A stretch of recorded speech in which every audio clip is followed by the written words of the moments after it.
मुंबई में आज किसी के पास किसी दूसरे के लिए टाइम नहीं है, मिलना तो दूर। यहाँ लोग किसी को चाय पिलाने के लिए भी 10 बार सोचते हैं। लेकिन कुछ ऐसे लोग भी हैं जो दूसरों के लिए हमेशा तैयार रहते हैं। ऐसे में अगर बात की जाए सत्ताधारियों की, तो चाहे वो आज सत्ता में बीजेपी हो या शिवसेना हो, या फिर गरीबों की मसीह कही जाने वाली कांग्रेस हो, किसी भी नगर सेवक या विधायक के पास गरीबों को खाना खिलाने का समय नहीं है। लेकिन अगर कोई बिना किसी सत्ता के ऐसे काम करता है तो लोग जरूर उसको गरीबों का मसीह कहेंगे। ऐसे ही एक जननी मानव संस्था के संचालक चौथी प्रसाद गुप्ता जी हैं, जो आज के समय के गरीबों के मसीहा हैं, जो हर महीने करीब 200 लोगों के परिवार को अनाज और भाजी का वितरण करते हैं। यहाँ पर उपस्थित सभी महिलाएं असहाय हैं। इनका आज कोई नहीं है जो 2 वक्त की रोटी का इंतजाम कर सके, लेकिन आज चौथी प्रसाद ने जो सहयोग दिया है उसके लिए ये महिलाएं आज इनकी शुक्रगुजार हैं। एक ऐसा भी बच्चा यहाँ आता है जिसके माता पिता कोई नहीं है, उसके लालन पालन का काम चौथी प्रसाद गुप्ता जी के अधीन है। और क्या क्या करते हैं इस संस्था के लोग, आपको बताते हैं। जननी मानव सेवा ट्रस्ट द्वारा श्री चौथी प्रसाद गुप्ता जी ने एक भव्य आयोजन किया है। वो आयोजन कई सालों से कर रहे हैं, कई लोग इससे लाभान्वित हो रहे हैं। लेकिन अगर आमतौर पे पहचान की बात की जाए तो चौथी प्रसाद को शायद आसपास के लोग ही जानते हैं, जिसकी वजह से आज मीडिया को सक्रिय होना पड़ा है। और मीडिया सिर्फ इसलिए आई है क्योंकि अगर कोई धर्म का कार्य करता है तो लोग बोलते हैं धार्मिक कार्य, और धार्मिक कार्य का मतलब ये होता है कि लोगों तक फैलाना। आज हम उसी चीज को लेकर लोगों के बीच आए हैं कि आज जो काम चौथी प्रसाद गुप्ता जी कर रहे हैं वो शायद सत्ताधारी लोग करते, तो इसका जो आज जो माहौल है कुछ और ही होता, जिसकी वजह से आज हम चौथी प्रसाद गुप्ता जी से बात करेंगे कि ये जो आयोजन आप कर रहे हैं कितने सालों से कर रहे हैं, इसका क्या उद्देश्य है, किसी पॉलिटिकल इशू का आपको ऊपर हाथ है या नहीं है, या खुद अपने राशि से अपने खर्चे से ये सब सारी चीजें करते हैं, उसका क्या उद्देश्य है, वो सारी बात करेंगे चौथी प्रसाद गुप्ता जी से, जो जननी मानव सेवा ट्रस्ट के अध्यक्ष है। हम लोग कई सालों से ऐसा कार्यक्रम कर रहे हैं, लोगों में जाकर लोग सेवा करना, और बहुत सा अलग अलग तरह का भी हम लोग कार्यक्रम करते हैं, जैसे बच्चों को स्कूल की सामग्री देना, बच्चों को पढ़ने लिखने में मदद करना, साफ सफाई अभियान से लेकर पानी की समस्याओं को लेकर लोगों में जागरूकता फैलाना। इसके अलावा हम लोग हमारे बहुत से कार्यक्रम है, जैसे यहाँ पे गिफ्ट मैडम हमारा खुद का सेंटर है, जहाँ पे आधार कार्ड और पैन कार्ड का हम लोग 24 घंटा लोगों को 12 घंटा ऑफिस खुला होता है, तो लोगों को सेवा देते हैं।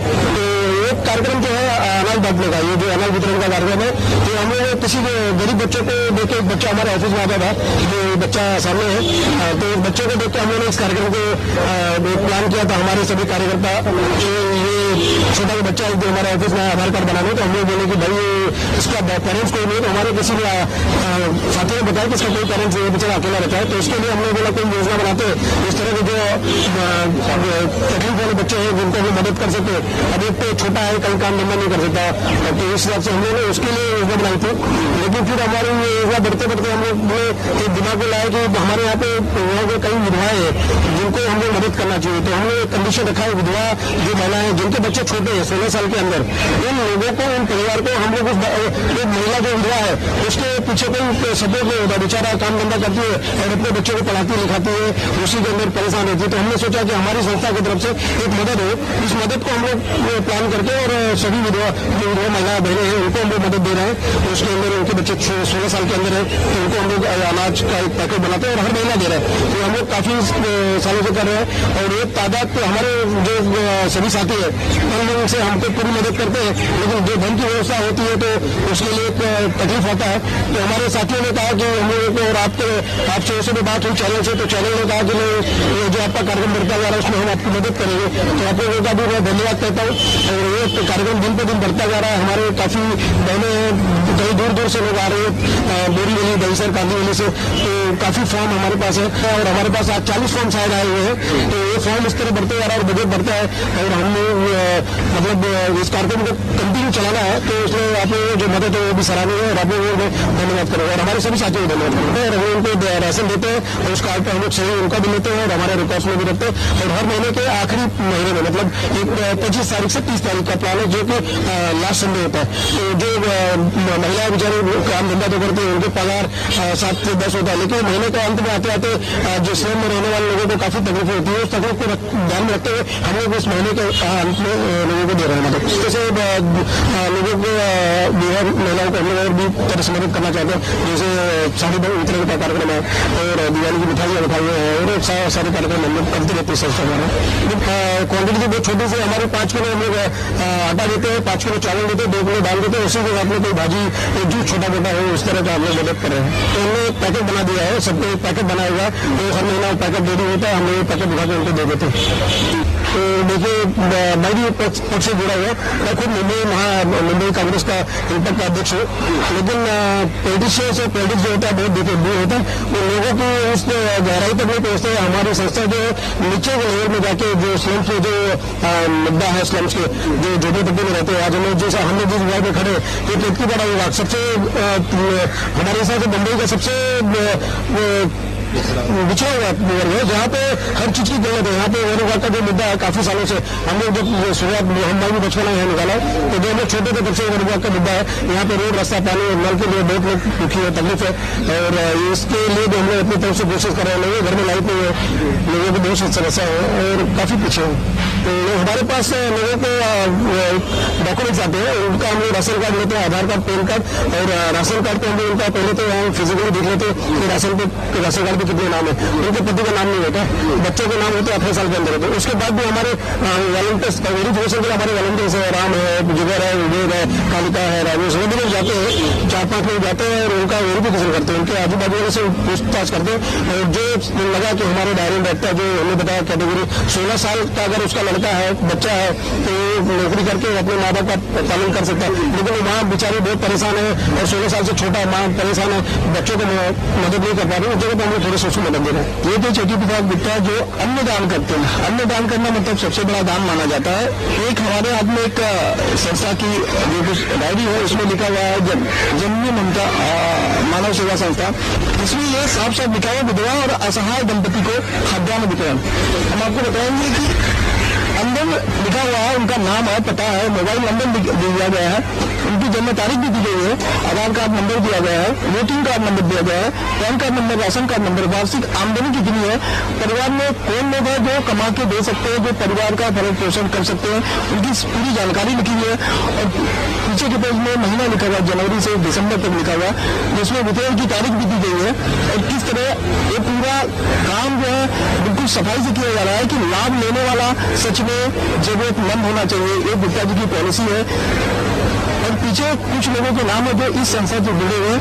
बिल्कुल सही बात है कि आज के डेट में अगर कोई मुंबई जैसे शहर में किसी को अन्नदान करता है, किसी की देखरेख करता है, किसी के दुख तकलीफों को बांटता है, वो सही में महान ही होता है और कहा भी जाता है।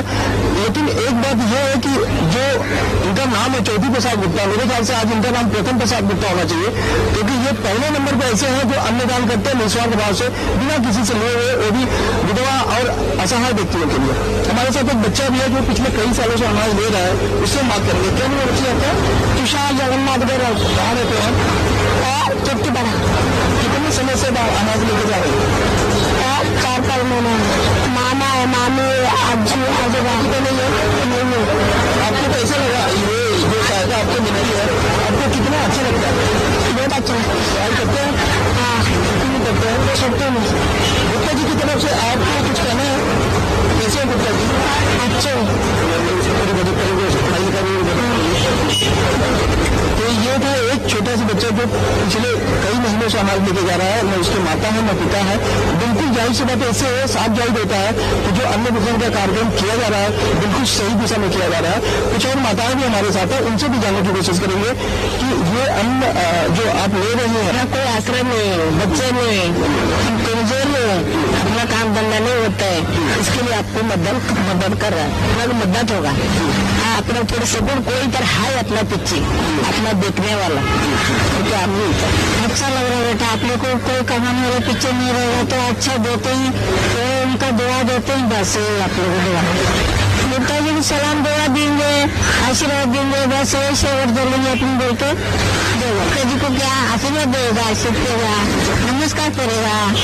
एक लड़का लोग बहुत लोग आजकल देखते हैं, हम लोग करना ये 2 रुपये खाना, वो माँ दे रहे राशन, उनको बहुत धन्यवाद करता है, आशीर्वाद देता हूँ। ये थी यहाँ की जनता जो जिस अन्नदान से और बाकी सेवाओं से गुप्ता जी के द्वारा लाभान्वित हो रही है। उन्होंने किस तरह से आशीर्वाद गुप्ता जी को दिया वो आपने देखा होगा। हम ये आशा करते हैं कि ये मैसेज और लोगों तक जाए और लोग अन्न वितरण करें और गरीबों की सेवा करें। इस प्रकार के कार्य गुप्ता जी अगर करते हैं तो जाहिर सी बात है गुप्ता जी एक श्रेय और घनिष्ठ काम कर रहे हैं। आने वाले समय में गुप्ता जी अगर किसी सत्ता में आते हैं तो जाहिर सी बात है उनको इस सेवा को धीमा कर देना चाहिए, क्योंकि आज सत्ता में नहीं है फिर भी इस तरह के काम कर रहे हैं। अगर सत्ता में आएंगे तो जाहिर सी बात है उनको जो मनोबल होगा और ऊपर जाएगा और लोगों की सेवा करेंगे। कैमरा पर्सन अमन के साथ सत्यप्रकाश सोनी, मुंबई।